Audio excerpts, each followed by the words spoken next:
My seat at Thanksgiving dinner sat empty, while everyone around me laughed and ate. His mother let out a quiet snicker and said, "She'll understand her place soon." My husband smiled and replied, "She's already learning." Without saying a word, I stood up and slid a piece of paper across the table. When they read it, their faces went pale. I'm still shaking as I write this. Even though it happened months ago, the weight of it has been sitting on my chest, and I think I'm finally ready to let it go. If you've ever been made to feel like you don't belong, especially by people who were supposed to stand by you, this is for you. I, 35, female, was married to James, 37, male, for almost 5 years.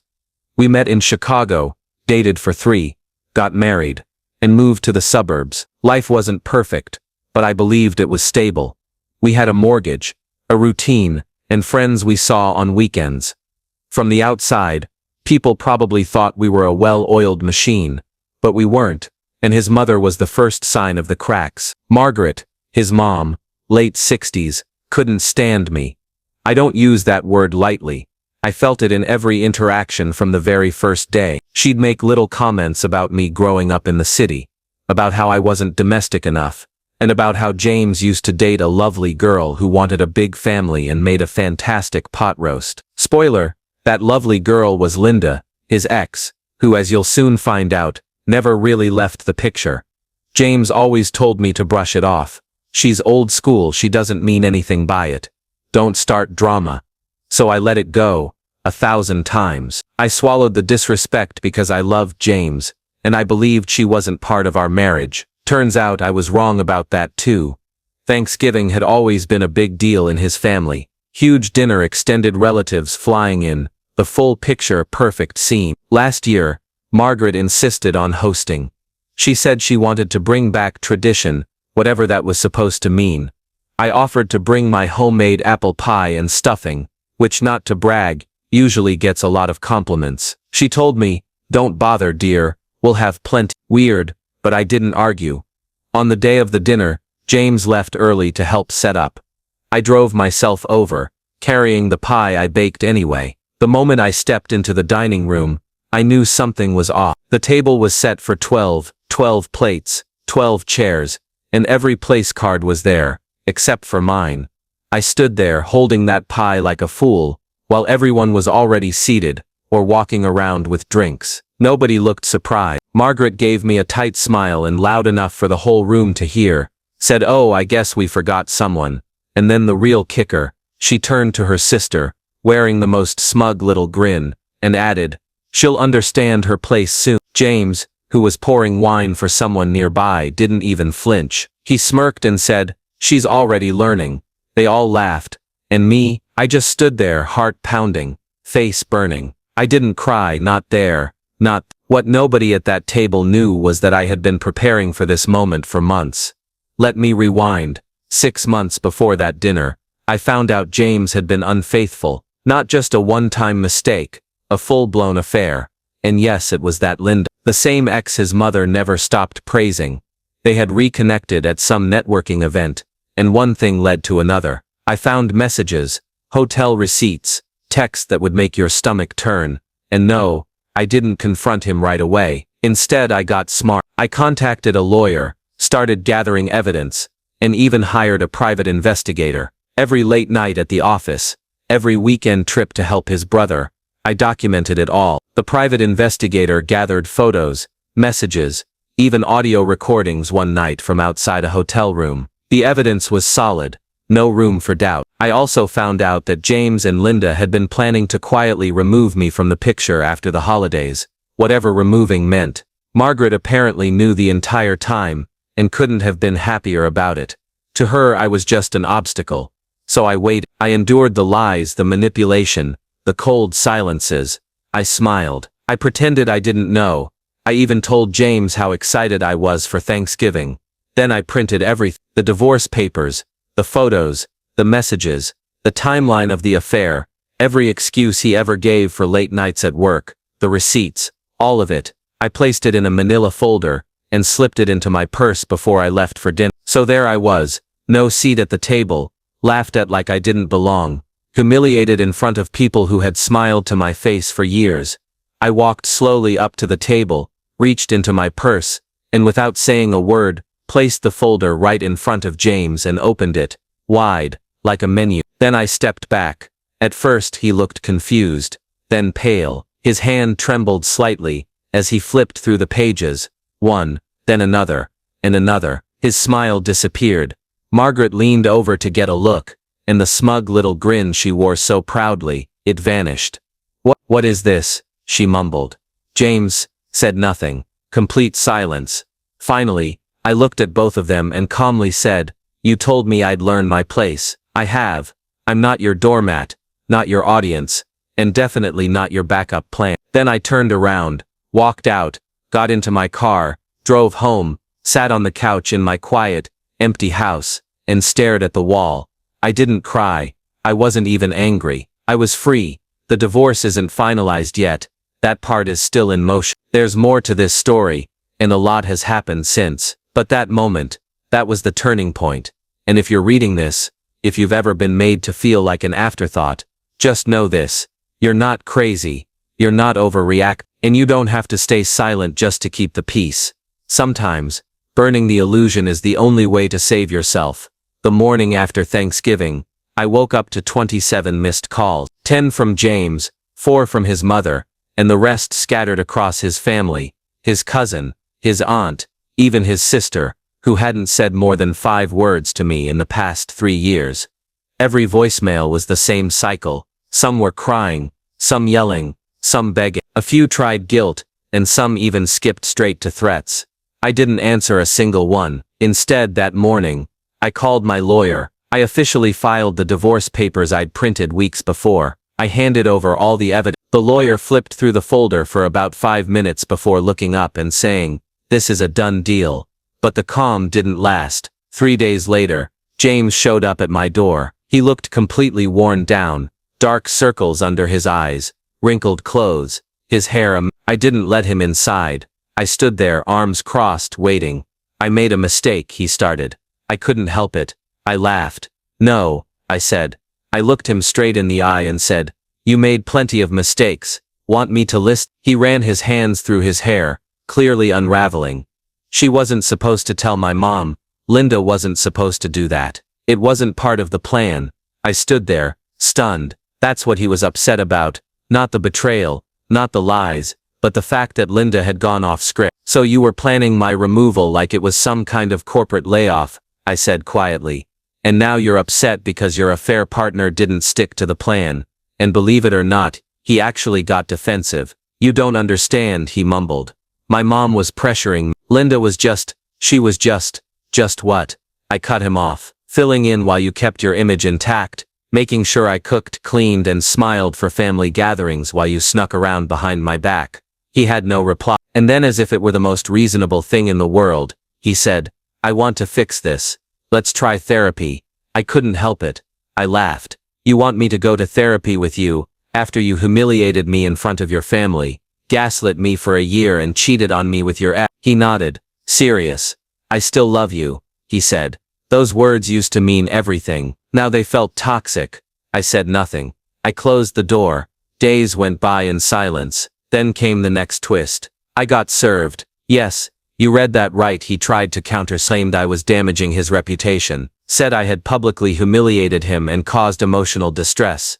The same man who had betrayed me, plotted behind my back, and disrespected me, now painted himself as the victim. My lawyer took one look at the lawsuit, laughed so hard he had to wipe away tears, and said, "We'll shut this down. Don't worry." And I believed him. But the drama wasn't over. The calls started again, from unknown numbers, blocked IDs, private lines. Margaret was behind. She had started whispering to friends and family, telling them I'd always been unstable, that I refused to have children, and had trapped James into marriage, then ruined his life with lies.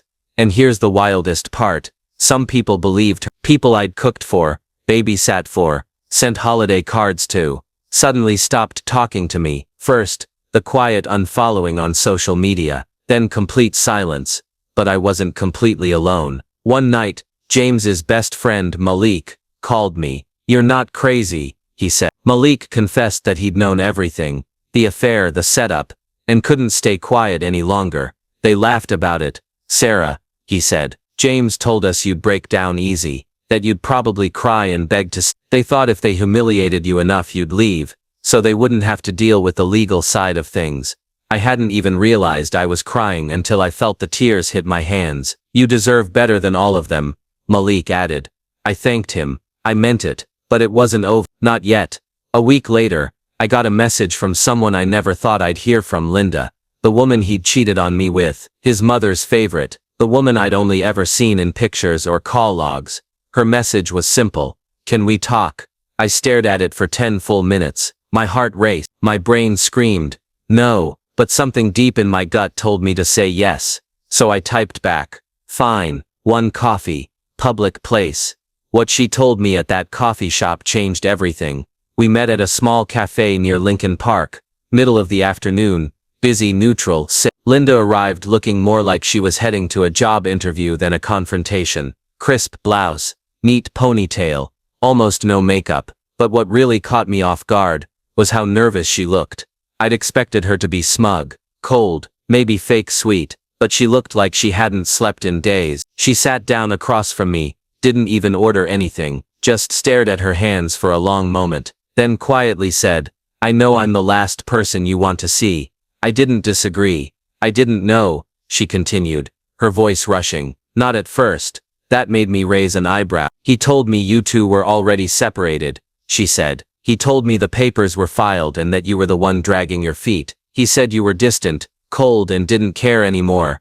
It was like hearing his same old excuses through someone else's mouth. But then she said something that stopped me cold. He even showed me a fake apartment lease. I blinked. What? He told me he had moved out. He even gave me an address. I never actually visited. I just drove past it once. I remember thinking, okay, this makes sense. He's moved. But something started to feel off when he began completely avoiding me after Thanksgiving. Then she pulled something out of her bag, a printed photo. It was my house, our house, same porch furniture, same fall wreath. He was still living with you, wasn't he? She asked quietly. I nodded, realizing it too late. She continued. When I confronted him, he turned it around on me, said I was obsessed, that I misunderstood, and that he needed space because you were becoming unstable and scary. She paused before adding, he even claimed you faked evidence of an affair to trap him. I almost laughed. Of course he did. Then Linda said something that sent a chill down my spine. He's been doing this for years, even before me, and even while he was still married to you. I blinked, stunned. What? She nodded. He's done it to other women too. I found out through someone at his old job. Apparently HR had records of inappropriate behavior, and before that one of his exes had even filed for a restraining order. I felt like I was going to be sick. How did I not know any of this? I whispered. He kept it quiet. His mom helped cover it up. I only found out when I started digging deep. I stared at her, trying to process it all. Why are you telling me this now? I asked. Because I thought I could win, she admitted. I thought if I was the one he chose, I'd be different, special. But I was just next in line. After Thanksgiving, he started slipping, becoming more aggressive, saying strange things, and then one night he showed up at my apartment, drunk. My whole body tense. He threatened to tell everyone I was stalking him, said I broke into your house, that he'd ruin me if I didn't just disappear quietly. That's when it finally clicked. This wasn't just a man who cheated. This was someone who played people, used women, manipulated situations, and hid behind his mother and a good haircut. Linda leaned in. I want to help you. If this goes to court, I'll testify. I'll give you everything I have. And as if the universe wanted to drive the point home, right there in that coffee shop, I got a text from an unknown number. You think you're winning? Keep pushing. You'll regret it. I showed it to her. She paled. That's him. That's the exact wording he used when he threatened me. I didn't say a word. I just took a screenshot and sent it to my lawyer. The next morning, I filed for a restraining order. I thought that would be the end of it. But 2 days later, someone broke into my garage. Nothing was stolen. Nothing was damaged. They just moved things around. My boxes were stacked in a new order. One of my old jackets was hanging from the rafters. A half-eaten apple sat on the hood of my car. It felt like someone was sending a message. I was here. I could have done worse. I called the police. They took a report. My lawyer filed for an emergency hearing. The judge granted the restraining order immediately. We changed the locks, installed security cameras. My neighbor across the street, bless her heart, offered to keep watch. She's retired, always sitting on her porch knitting or shouting at squirrels. Honestly, I trusted her more than the police at that point. I haven't seen James since, but the next court date is coming. Linda has agreed to testify, and we've found 2 more women who are ready to come forward too. Margaret, his mother, tried reaching out again, sent me a handwritten letter this time. She said she regretted that dinner, but never once apologized for the lies, the manipulation, or for what her son had done. She just wanted to protect the family name. The family name can rot. This story isn't over. The real fight is still ahead, but now I've got fire in me. He tried to erase me with silence, but now I'm making noise. The court hearing is set for early January. It's freezing cold outside, snow everywhere, ice on the roads, and I'm ready. I was sweating bullets the entire ride there. My lawyer stayed calm. I wasn't. I had a folder in my lap, stuffed with every shred of evidence we'd gathered over the past few months. Linda sat in the back seat, her jaw tight, hands clenched. She had stuck to her word. She was testifying. We weren't just doing the divorce anymore. We were taking James to court for harassment, fraud, and emotional abuse. With the restraining order, the break-in report, the texts, and Linda's testimony, plus 2 more women who came forward, it had all become something much bigger. James showed up that morning with Margaret beside him. She wore a fur coat and sunglasses, even inside the building, with that same stiff smile I'd seen from her every holiday, as if nothing could touch them. He looked smug, clean-shaven, perfectly put together. I don't think he understood how deep he was in it, but he would soon. The courtroom wasn't huge. It wasn't like something out of a movie, but it felt huge. The air was thick, and every sound seemed to echo. The judge listened to everything. Linda went first. Her voice was shaky at the start, but then she found her strength. She told them everything, the lies he fed her, how he manipulated her, the night he showed up drunk, the threat. Then came the others, 2 women, different backgrounds, different cities, but the same patterns, the same kind of abuse. One had screenshots from years ago, the other had audio of him shouting, calling her names, and warning her not to tell anyone, or else. The judge asked James if he had anything to say. He stood up, all calm, fake sadness dripping from his voice. These women are just trying to destroy me because I chose to stay with my wife, he said. He really said. He still thought I was going to save him, that I'd crack under pressure, that I'd forget.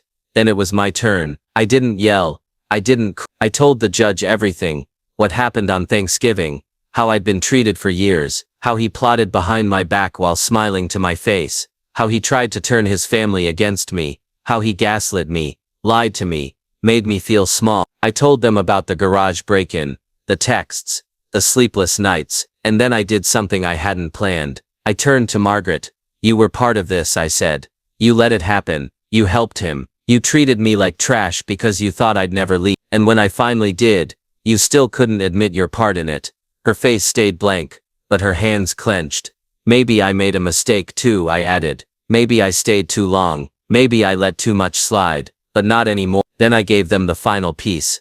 A hidden camera video I'd had installed weeks before the garage break-in. Just one tiny camera in the light fixture above the garage door. I had forgotten about it, honestly, until my lawyer asked for everything. And there he was, James walking into the garage in the middle of the night, gloves on, rearranging my boxes, hanging my old jacket, taking a bite of the apple, leaving it behind. He stared at the camera, right at it, smirked and walked out.